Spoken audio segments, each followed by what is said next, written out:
Welcome back to the Enlightened Misfits podcast. I am your host, Lauren, and in today's episode, I have John. He is the founder of the Long White Cloud Qigong. Welcome, John. I'm so happy to have you here with us this morning. Thanks, Lauren. It's a pleasure to be here. Of course.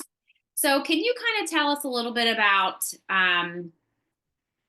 who you are and kind of how you came across, being working with the Qigong? I'm hoping I'm saying that right. The ancient. Yeah, Kind of tell us about what that is for the listeners yeah, that know, and then a little bit about your story. sure. Okay. Well, I'll talk very briefly about what Qigong is first and then how I got into it. So, Qi, I think a lot of people have heard the word Qi in these days. So, Yeah. Qi means energy. The Qigong put together, not so many people are familiar with. So, Gong means work or skill. So Qigong means any kind of practice that we use to work with our energy and develop skill with our energy. And it comes from China, in case you're wondering where it comes from. So my introduction to Qigong was actually through my mother. I had lots of health issues growing up. And my mother, realizing that Western medicine wasn't really getting on top of these health issues, and they were serious health issues. I spent a lot of time in and out of hospital. She actually went and trained to be a naturopath as part of helping me to overcome those health issues. And she went on to have a successful practice as a naturopath as well. So it wasn't all about me. But that was a big part of her motivation for studying to be a naturopath in the first place. And at naturopathic college, of course, they have their core subjects, but then they would also have quite a lot of guest lecturers come in to just teach them about, at least a little bit about a range of different health practices that might be useful for their clients. So they would know things that they could refer their clients to. And so one of those guest lecturers they had came in and taught them some Qigong. And it was just a little bit, it was just a little taster. But she thought it was interesting, so she came home and showed all of her kids, me being one of them, being the youngest of five. And I was I think I was about 10 years old at the time. And I thought it was fascinating, being able to feel my own energy for a young child. It was like a little bit like being a Jedi. And so that really stuck with me. And again, it was only a very little bit, but I kept playing with those exercises from time to time as I grew up and became a teenager. It just really stuck with me. And then later, as a young adult, I happened to come into contact with the same person who had taught my mother some Qigong at naturopathic college. And I asked him if he was still teaching, and he said, yes, he would teach me, but I had to study Chinese medicine as well. So it was a pretty substantial commitment. It wasn't just, turn up to a class once a week or something. It was like, if you're going to do it, you got to do it properly. And so that's what I did. I studied Chinese medicine and Qigong. Later on, I went on to do a lot of Kung Fu as well as an extension of understanding different aspects of the Qigong practice. And then it's ended up being something that I've devoted most of my adult life to, just working with energy through Qigong. I love that. I love that. So now kind of can you kind of tell us about how did this kind of turn into being the founder of the International Qigong School with over, remind me if this is correct or not, So 400 instructors? yeah, 450, a bit over 450 at this stage. Yeah. So yeah, a few people. I like to think I'm making some positive contribution to the world as, it ripples out and more people benefit from the practices because they really do help a lot of people. A little side note on that, I actually recently we published a book and it's called Life Changing Qigong. And basically I was having so many people telling me when they met me about how Qigong had been so life-changing for them that, I kept hearing these stories and people kept using the same words. It's like life-changing, life-changing, life-changing. I kept hearing this so many times. I thought, like, this is really wonderful to hear how much difference this is making in people's lives, but I don't know if I'm the person who really needs to hear this. And so what we did was we put it out to our community and said, look, if you had a story of how Qigong's changed your life, send it in to us, and we compiled it into a book. And so we put over 100 people's stories in that book. So a little bit of inspiration if anyone wants to dig into something like that. Right. Yes. I'll make sure also that's in the description box if they're watching this on YouTube or listening, that they can go check that out. If it's, if the Qigong is something that intrigues them, they're like, oh, I need Yeah, sure. to look at that. So I'll make sure, yes, I'll make sure that is where people can find that as well. Cool. So So, anyway, how did I end up with an international school with so many people involved? It actually came because relatively early on in my Qigong career, I guess you could say, I was primarily focused on clinical practice, so the okay. Chinese medicine and the Qigong together. And I had started also teaching a little bit as well. And connected to my clinical practice, I was also a member of a professional association. So it's the New Zealand Qigong and Traditional Chinese Medicine Association. And I actually ended up being the secretary and registrar for that association. And so I would quite often get emails through the association and also through my own, personal emails as well from people around my country where I was. I was in New Zealand, but also from around the world. I'd get people sending emails saying, I can't find a teacher near me. How can I learn some Qigong? And so initially, what I did was I actually just put up some videos on YouTube of Qigong practices. Because at that time, it was actually really quite hard to find Qigong teachers and Qigong practices. There wasn't that much around, back then. And so I put some free videos out. And then as people were watching the videos, benefiting from them, I thought, okay, I'll develop this a little bit more. And I put I developed, like a full course, but it was just for free and people could just go through it. And then I thought, you know what? I could take this a step further and empower people to become teachers in their area. If they can't find a teacher in their area, they're willing to put the work in, they could become that teacher. And so I developed the syllabus further and I put out a whole series of courses and put it together into instructor programs. And little by little, more people started doing the programs. And, now we have, yeah, 450 or a bit over 450 instructors all around the world. Yeah, that's amazing. And I know that you say just a little bit of people, but that is amazing. Coming from, I'm sure when this started, you didn't have anybody and now you have over 450. So that's amazing. You're doing amazing work. I love what you're doing. So for people that are like new to this, if they're just listening to this right now and you just did an amazing job of explaining like what Qigong is, um, how can you kind of explain to our listeners like how does Qigong like help you physically, Mhm. emotionally, energetically, maybe even spiritually? Like how can this help people understand themselves on a deeper level? Sure. Okay. So Qigong is a very grounded type of practice. So it uses three main tools within the practice, and that is the mind, the body, and the breath. And we work with these together to come into an awareness of our energy and then develop skill with that energy. And because it's so grounded in what's going on within our body and our breath, it can give us great insights into understanding ourselves.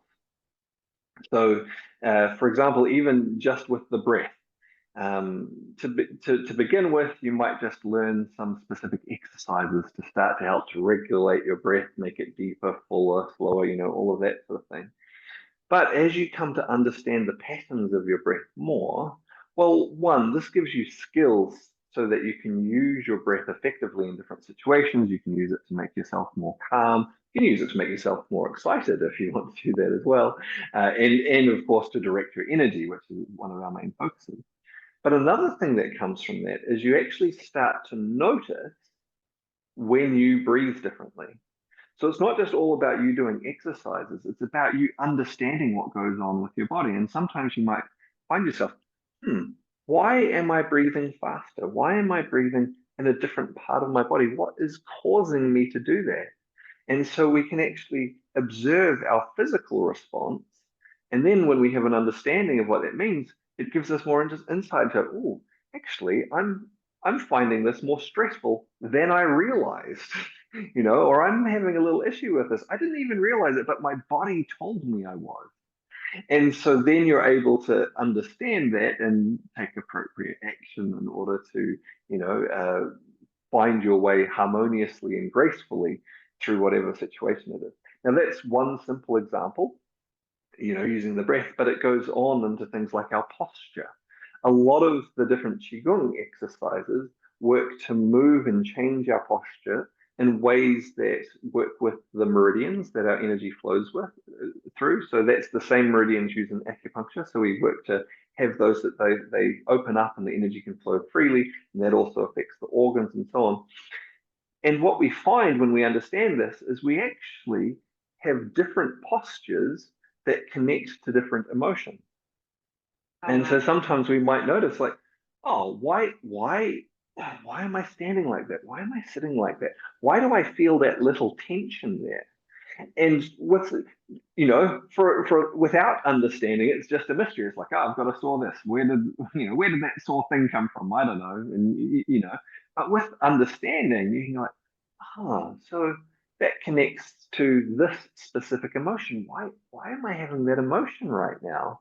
And you can start to understand more how you're responding. And again, that then puts you in a powerful position to make changes in your life to allow your energy to flow more freely. So, partly it's doing practices. That's a beautiful thing, of course, and that's a great way to help us through challenging things and make sure energy flows.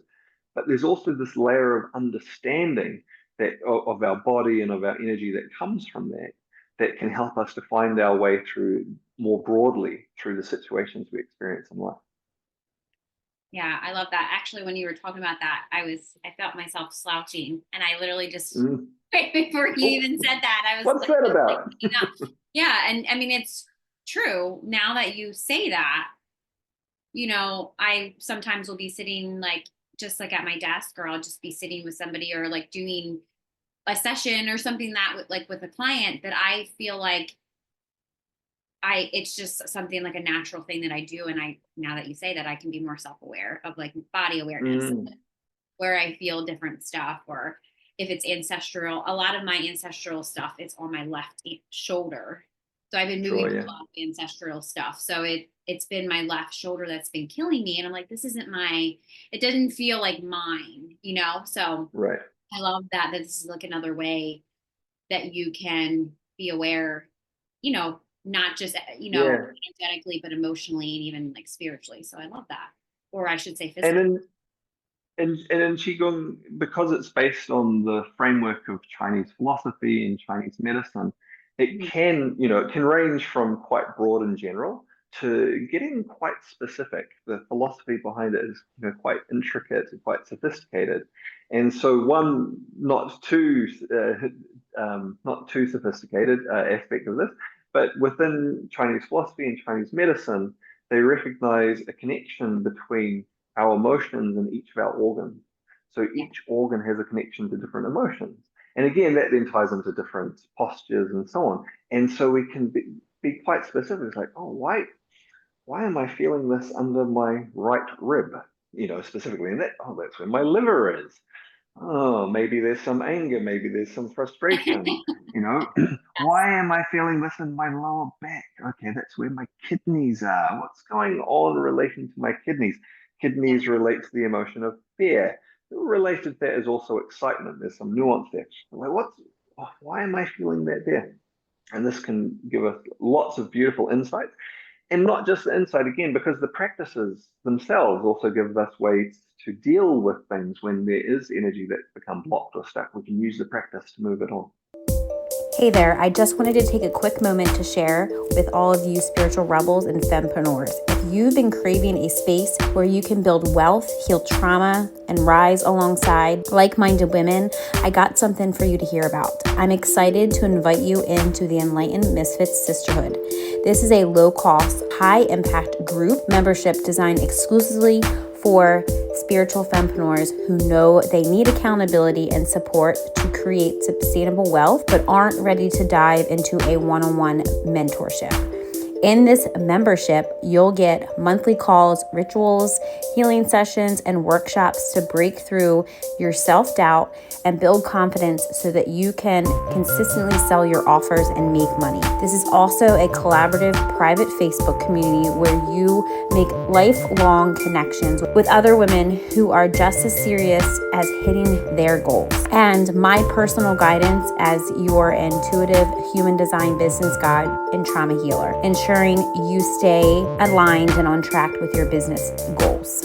Plus, you'll get free access to all my paid workshops and masterclasses, along with exclusive VIP pricing for my one-on-one Voxer membership. This membership is all about helping you heal the sabotaging behaviors blocking your abundance and using your human design to create a business that feels amazing to run.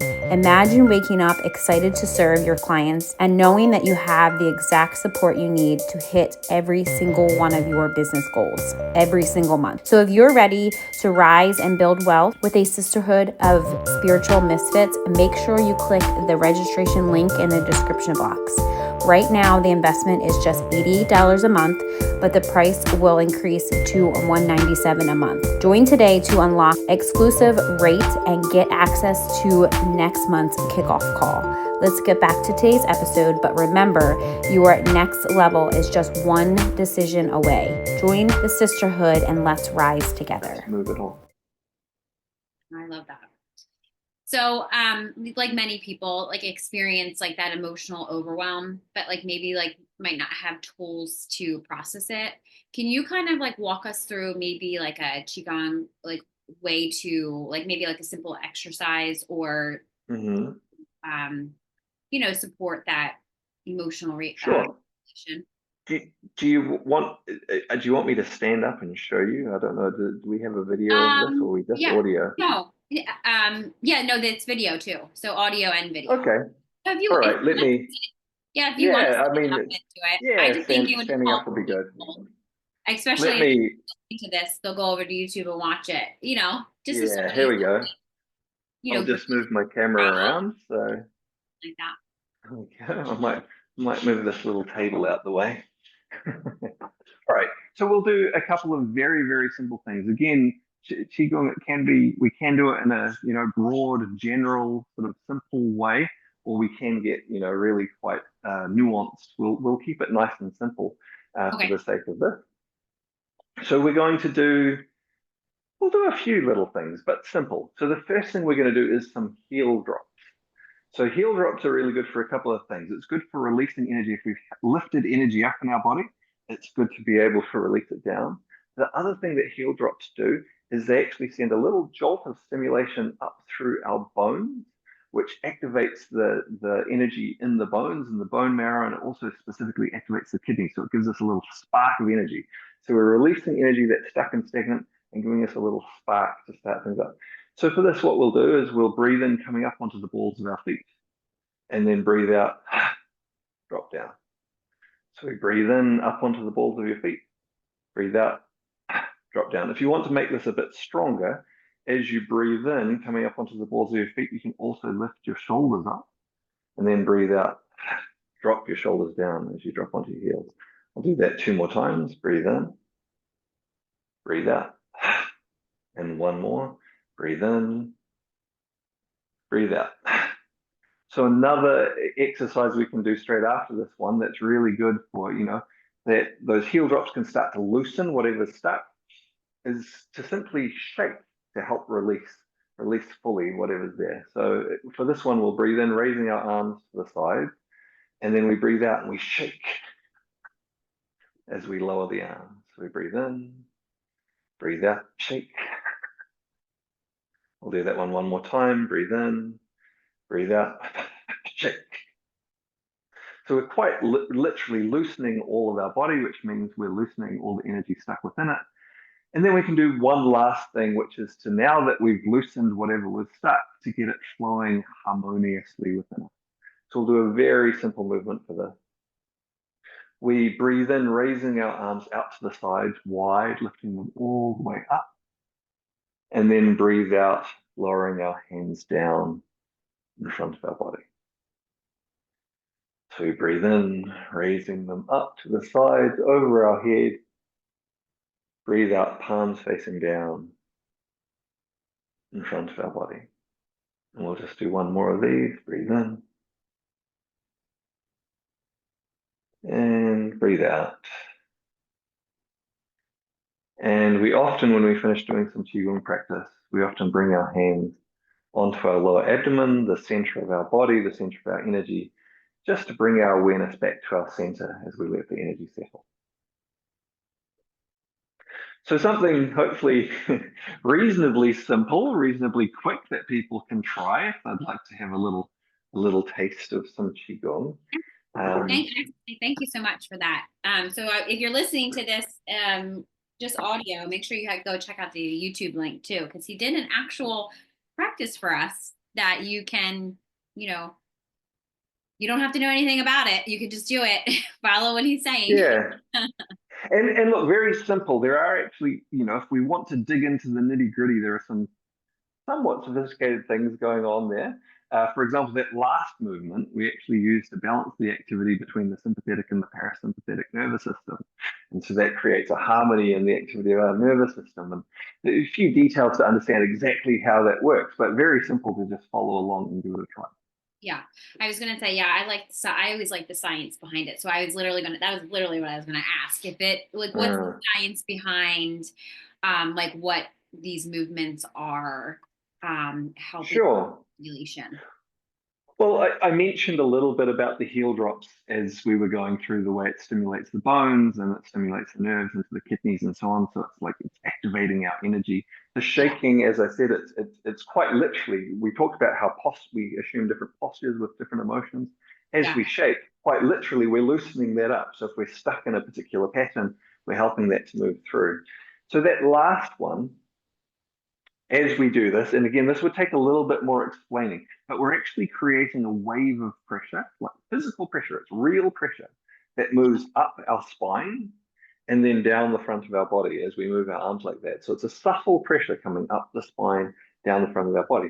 Now, within our spine is the major portion of the sympathetic nervous system. So that's the part of our nervous system that makes things go harder, faster, stronger. In the front of our body, there are the major plexuses, the meeting points of the parasympathetic nervous system. Now, there's lots of branches that feed into there, but we've got these major plexuses in the front. And the parasympathetic nervous system is the branch of our nervous system that slows things down and relaxes them. In Chinese terms, that's yang and yin. Yang being active, yin being passive or resting. And so with this movement, we're physically stimulating these and we're getting one and then the other. So we're moving energy through the yang, moving the energy into the yin, moving it through the yang into the yin. So we're getting out of any patterns of having our energy stuck being too active or alternatively stuck being not active enough. We're getting those to flow together in a harmonious cycle. Okay. That's actually, thank you for that explanation, because I was thinking of it because I do yoga. So it's kind of like the same thing, but like a healing practice of if I'm doing like somatic work or breath work. Mm-hmm.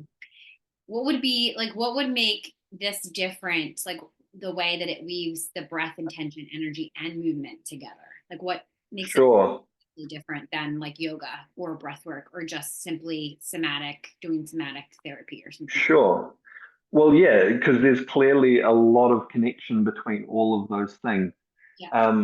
I guess first to begin with, to compare it to yoga, because a lot of people are familiar with yoga, not so many people are familiar with Qigong, although more people are becoming familiar with it, of course. So one way I like to compare this is Indian food and Chinese food. Okay.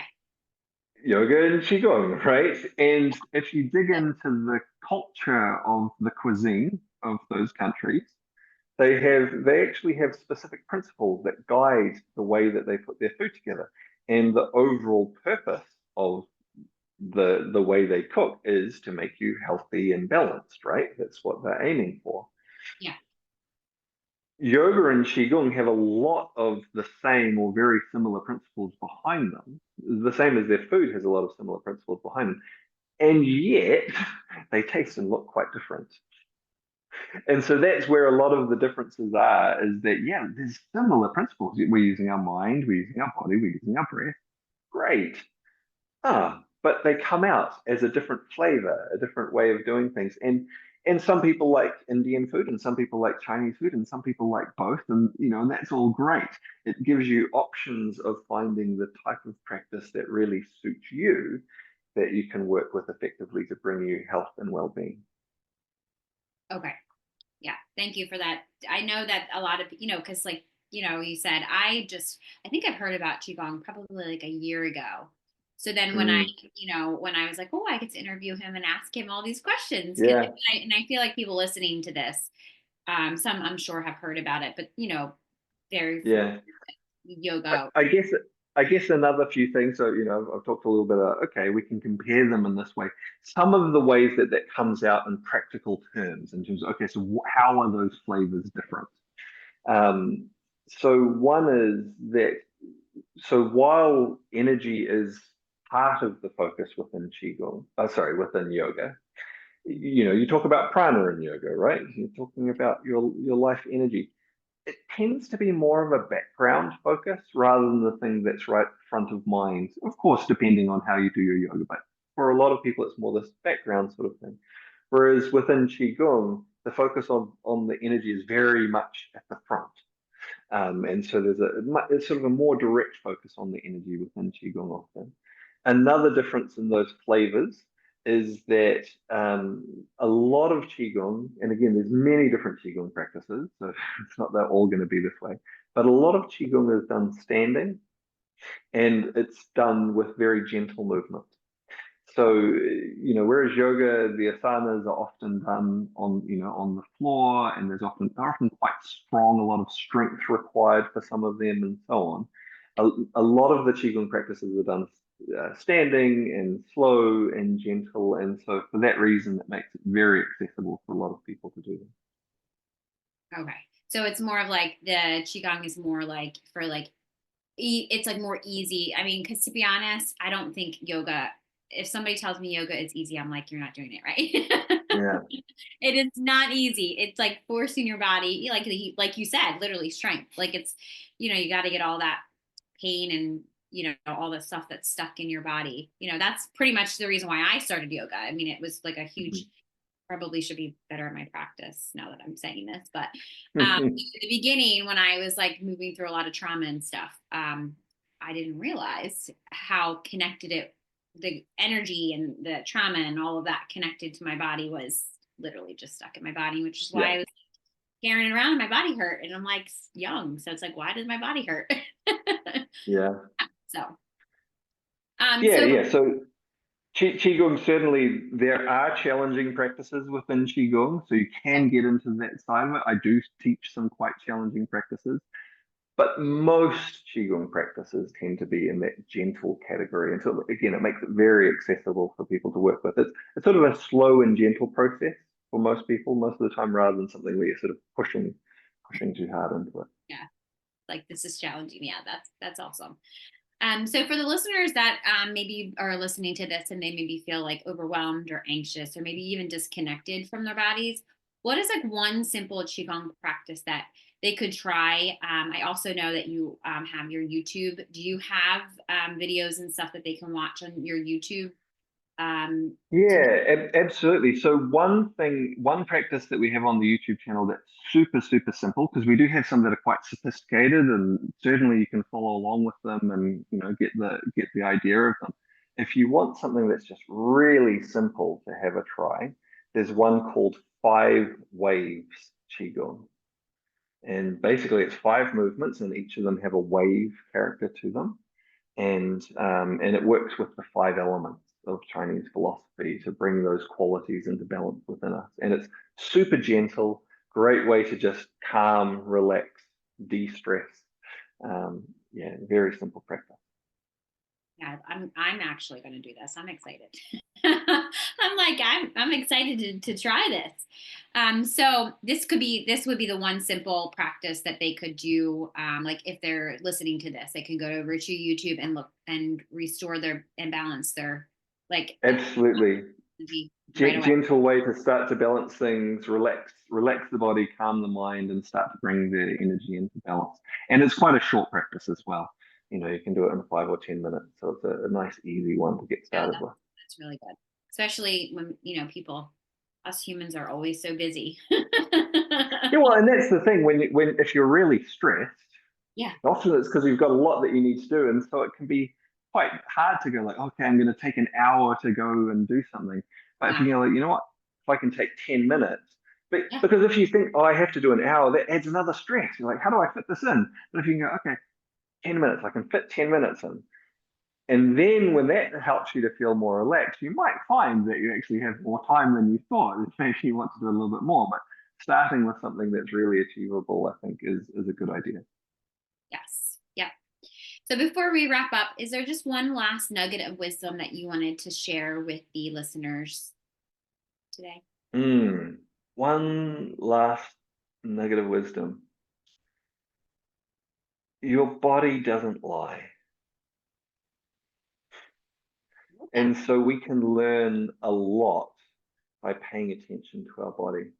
We might try to hide things in our body, we hide, but underneath it, the body will be telling the real story of what's going on. And so I think there's a lot we can gain by just paying attention.